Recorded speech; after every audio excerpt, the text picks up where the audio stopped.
గర్భం దాల్చినప్పటి నుంచి ఆహారం చాలా ముఖ్యం. చాలామందికి వైటమిన్ డెఫిషియన్సీస్ ఉంటాయి. ఈ B10 డెఫిషియన్సీ ఉంటే న్యూరల్ ట్యూబుల్ డిఫెక్ట్స్ వస్తాయి. అలాగే వాళ్ళు సంతోషంగా లేకపోతే స్ట్రెస్ హార్మోన్స్ ఉంటాయి, కార్టిజోల్ అని, ఎపినెఫ్రిన్ అని.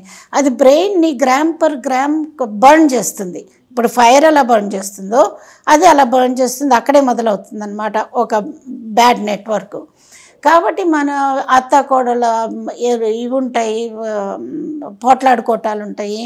భార్యాభర్తల మధ్య అడ్జస్ట్మెంట్ లేకుండా మనం తగ్గుంటే పర్వాలేదు ఒక క్షణం, ఆయన కంఫర్ట్ అయ్యేదాకా, ఆర్ భార్య కంఫర్ట్ అయ్యేదాకా నేను అరవకుండా ఉంటే బాగుంటుంది అన్న పద్ధతి పోయింది. ఎప్పుడు కోపం వస్తే అప్పుడు గట్టిగా అరిచేసుకోవడం, తర్వాత సారీ చెప్పుకోవడం అవుతుంది.